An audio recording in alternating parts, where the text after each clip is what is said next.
Hi friends, आज तो मन करता है बस आपसे ही बातें करूं। तो करना, परेशान हो गए हम लोग 2.5 साल से। जंतर मंतर पर जो कुछ भी हुआ देश और दुनिया ने देखा है। कुछ शरारती बच्चों ने भद्दी भद्दी गालियां बोली। ठीक है समरिया। किसी भी सभ्य समाज को शोभा न दे ऐसे शब्दों का प्रयोग किया गया। मुझे तो गालियां दी गई, मेरी स्वर्गीय माता को भी गालियां दी गई। खाओ माँ कसम। न जाने कितना भद्दा स्वरूप था, लेकिन मैं आज बात करना चाहता हूं कि बचपन में गलतियां होती हैं और बचपन में गलतियों से सुधरने का अवसर भी होता है। ये और तो कुछ जिंदगी में मैंने उखाड़ा नहीं था। मैंने सोचा कि चलो इन्फ्लुएंसर ही बन जाते हैं, क्या पता 2-4 पैसे हम भी कमा लें।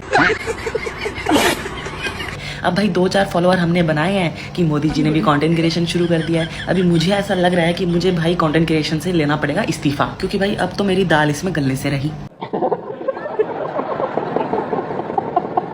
अभी हम हो चुके हैं साइड कैरेक्टर, अब मोदी जी जो है वो मेन कैरेक्टर हो चुके हैं कि दुनिया भर के व्यूज उनकी ही वीडियो पे आ रहे हैं। अभी हमारे तो भाई 2-4-5 हज़ार व्यूज आ रहे हैं, तो भाई अभी तो हमको इस्तीफा ही लेना पड़ेगा और तो हम कुछ कर नहीं सकते। भाई एक सवाल पूछूं? हाँ भाई पूछो। फिरौन के कितने बेटे थे? 3। कौन कौन? मोदी, योगी, अमित शाह। हाय फ्रेंड्स, जैसा कि आप लोगों ने शुरुआत में देखा कि ये वीडियो मोदी जी का 31 जुलाई को मोदी जी के सोशल मीडिया हैंडल पर अपलोड किया गया और मोदी जी ने इसमें कहा कि जंतर मंतर पर जो कुछ भी हुआ दुनिया ने उसे देखा और कुछ शरारती बच्चे उन्हें गालियां दे रहे थे और यहाँ तक उनकी स्वर्गीय माँ को भी गालियां दी। ये मोदी जी का कहना है। तो मोदी जी के इस बयान पर आप लोगों का क्या कहना है, हमें कमेंट बॉक्स में ज़रूर बताइए।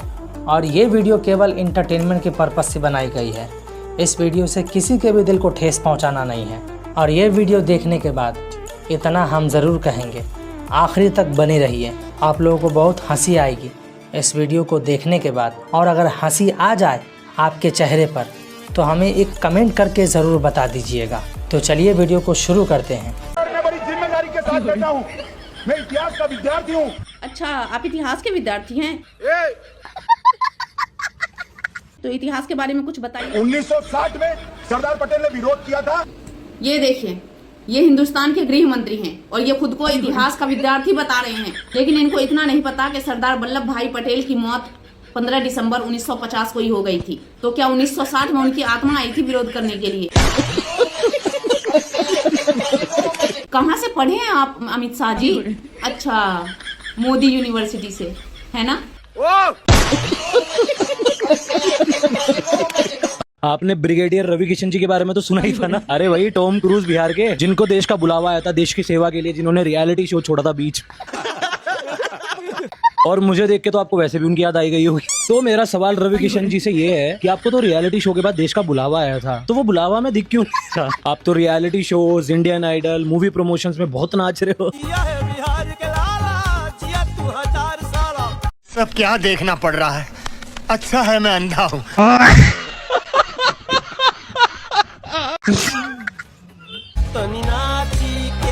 नहीं यार, we should respect him, he is on a national duty. बाकी एक बात तो है कि अगर आपको देश के लिए कुछ करना हो ना एंटरटेनमेंट फैक्टर में, तो नेता बन जाओ। क्योंकि जब हमारे सुत्ती बाबू एमपी नहीं थे तब उनको मूवी नहीं मिल रही थी, जैसे एमपी बने वो भाई धड़ाधड़ मूवी। बाकी रवि किशन जी वो लहंगे वाले का पार्ट 2 कब आ रहा है? और रवि किशन जी जब से सिस्टम का मैसेज आया, सिस्टम हैंग ही हो गया। लवणेन भुज्यम, अपना गुल्लू सिखा रहा था कि लवणेन भुज्यम का मतलब क्या होता है। अच्छा, लेकिन वही दिक्कत है गुल्लू के साथ, करना अच्छा काम चाहता है लेकिन हो बुरा जाता है। कोशिश कर रहा था प्रोनाउंसिएशन सिखाने की कि आखिर लवणेन भुज्यम का मतलब क्या होता है, ये जो पूरा सेंटेंस है उसका मतलब क्या होता है, प्रधानमंत्री ने इसकी बात क्यों की थी और आज ये मेन पेज में क्यों इतना इंपॉर्टेंट है। लेकिन गुल्लू समझाने तो निकला था, लेकिन इसको खुद ही इसका प्रोनाउंसिएशन नहीं आ रहा था। एक बार सुनो ये क्या बोल रहा है। लवणेन भुज्यम अंगेण गात्रम नयनेन वस्त्रम न्यायेन राज्यम लवणेन भुज्यम। अब मैं गुल्लू को इसका प्रोनाउंसिएशन सिखाना चाहता हूँ। देखो गुल्लू, होता क्या है, लवणेन, लवणेन ण के ऊपर एक ही मात्रा होती है और न होता है, न में आकार नहीं होता, लवणेन भुज्यम नहीं होता है। तुम क्या बोल रहे हो? लवणेन भुज्यम। नहीं, ये नहीं बोलना। क्या बोलना है? लवणेन। फिर से बोलो। लवणेन भुज्यम। लवणेन। लवणेन भुज्यम। लवणेन लवणेन भोज्यम लवणेन लवणेन भोज्यम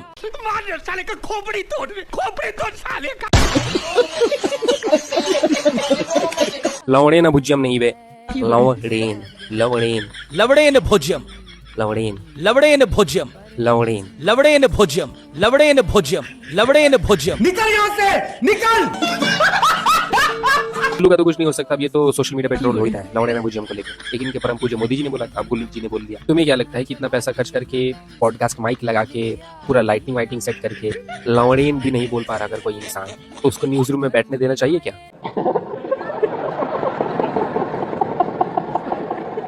पप्पू यादव भगवा वस्त्र को धारण कर रहा है, भगवान राम की मूर्ति तस्वीर लेकर के, अवधेश प्रसाद भी हैं। ये भगवा का अपमान क्यों कर रहे हैं ये लोग? अच्छा, मैं तो कहता हूँ कि ऐसे लोगों का जूता और चप्पलों से स्वागत होना चाहिए, डंडों से स्वागत होना चाहिए। पप्पू यादव ने चंदा चोरी की सच्चाई बता दी, इसलिए पप्पू यादव सनातन विरोधी हो गए। पप्पू यादव ने भगवा पहनकर ये बता दिया कि भगवा पहनने वालों ने ही चंदा चोरी की है, इसलिए भगवा का अपमान हो गया।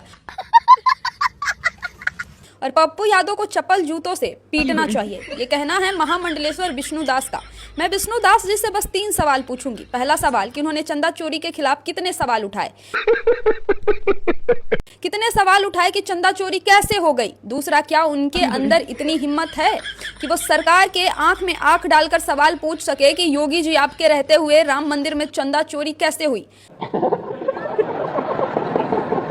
चंदा चोरी के लिए योगी सरकार जिम्मेदार है या फिर चंदा चोरी के लिए राम मंदिर के ट्रस्ट के कौन से लोग जिम्मेदार है? क्या आपने जिम्मेदारी और जवाबदेही की एक भी सवाल ट्रस्ट से या फिर सरकार से पूछा? बेशर्मो, शर्म करो शर्म।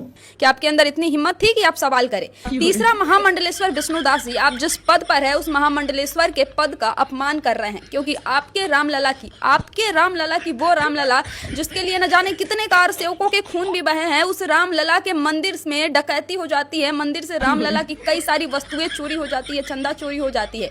और आप जो चप्पल जूता पप्पू यादव को मारने के लिए कह रहे हैं, वही चप्पल जूता लेकर सड़कों पर उतरेंगे क्या?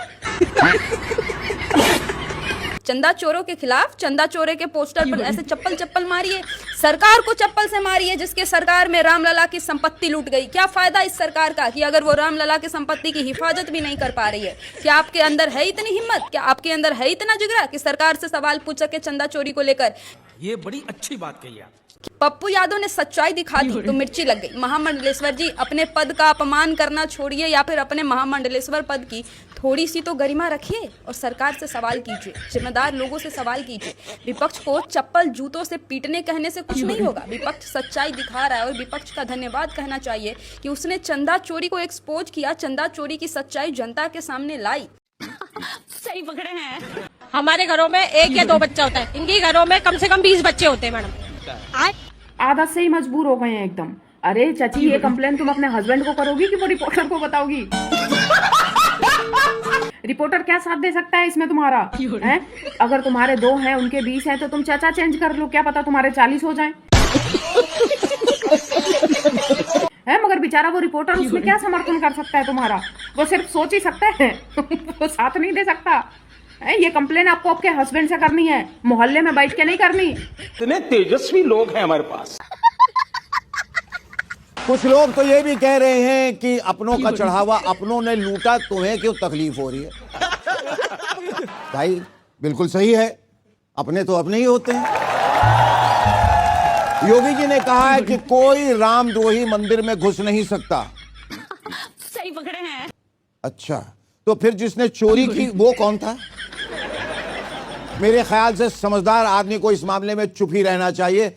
और ध्यान से देखिए, जो लोग समझदार हैं वो चुप ही हैं। नादान विपक्ष शोर शराबा कर रहा है। दरअसल विपक्ष को ये आत्मनिर्भरता पसंद नहीं आ रही। वो तो चोरी हो गई चिल्लाने में लगे हुए हैं। एक बात बताओ, आप लोग को प्रोटेस्ट करने का इतना ही तो हो गया, तो जंतर मंतर क्यों नहीं चले जाते? अरे भैया, हम नहीं जाएंगे वहाँ पे एक बोला प्रधानमंत्री रहता है, बार रिमोटवा से हमारा लहंगा उठा देता है। योगी आदित्यनाथ के आने वाले समय में भाषण कुछ ऐसे होने वाले हैं। मुल्ला, कटमुल्ला, मुसलमान, मियाँ, मंदिर, मस्जिद, हिंदू, मुसलमान, दरगाह, bulldozer, Samajwadi party, Namazwadi party, Babur, Akbar, Aurangzeb, Humayun, Kabir, बस इतना ही बोल सकते हैं योगी आदित्यनाथ, क्योंकि उत्तर प्रदेश में भैया होने वाले चुनाव है और भाजपा को चुनाव जीतने के लिए क्या चाहिए होता है?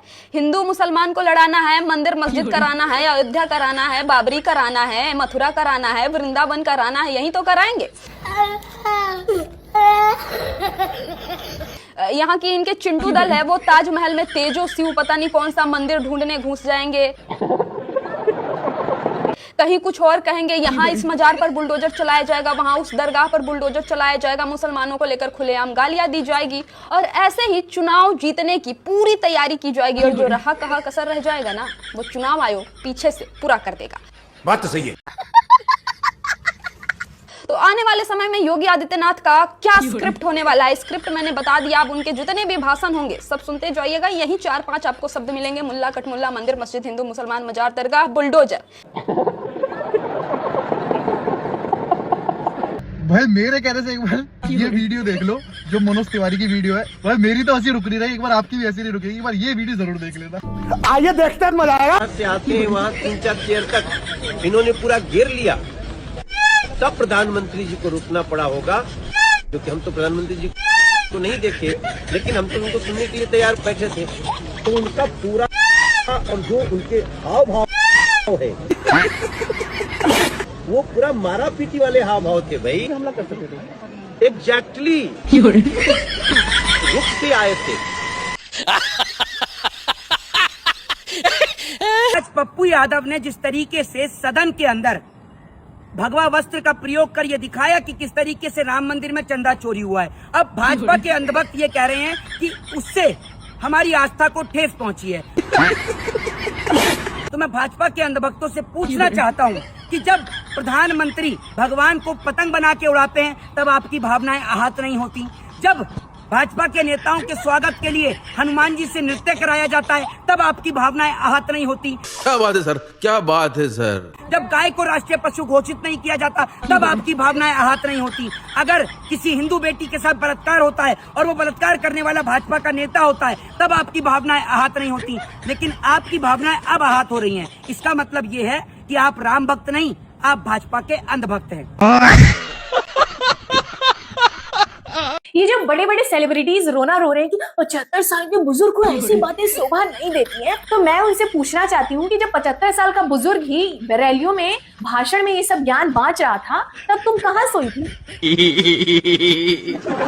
तुम्हें पता है ना, बोया पेड़ बबूल का तो आम कहाँ से होए? जब बबूल बोए हैं, कांटे फैलाए हैं, तो क्या गुलाब और आम हो जाएंगे? हाँ, कांग्रेस की विधवा, मंगलसूत्र, ज्यादा बच्चे पैदा करने वाले, घुसपैठिए, बिहार की रैली में मुजरा, 50 करोड़ की गर्लफ्रेंड,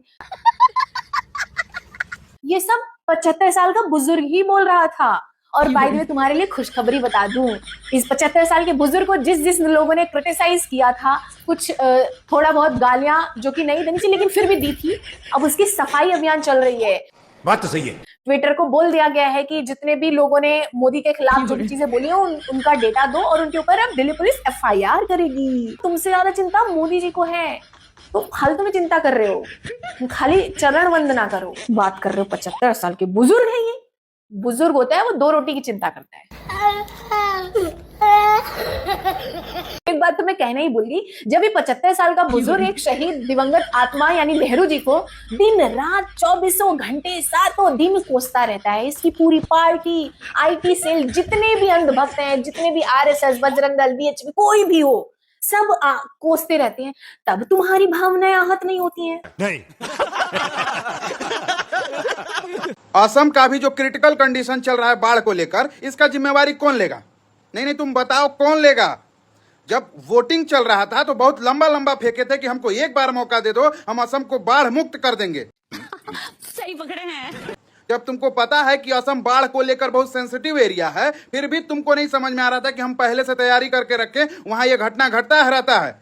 बेशर्मो, शर्म करो, शर्म नहीं, मगर तुमको बस वोट लेने के समय असम दिख रहा था, असम का बाढ़ दिख रहा था, लेकिन अभी तुमको असम का बाढ़ नहीं दिख रहा है। अरे भाई क्यों दिखेगा? तुम AC में रह रहे हो ना, तुम अपने घर में रह रहे हो, तुम्हारे बच्चे विदेश में पढ़ रहे हैं, आम आदमी के बच्चे बह के मर रहे हैं, उससे तुमको क्या मतलब है? क्या बात है सर, क्या बात है सर, क्या बात, ये बात है। बस चुनाव आएगा अगले बार तो फिर पहुंचोगे, फिर कहोगे कि हाँ हमको एक बार मौका दे दो, हम बाढ़ मुक्त कर देंगे। अरे भाई एक रुमाल देना मनीष। देखो मैं रो नहीं रहा हूँ।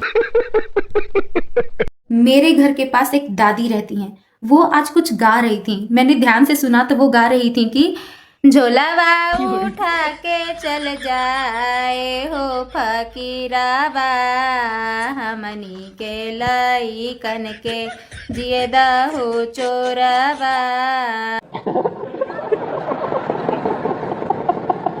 हमनी के लइकन के। कहाँ से लाती हैं दादी लोग ऐसा गाना यार, मस्त, मतलब मुझे तो इतना पसंद आया ये गाना, मतलब अच्छा है।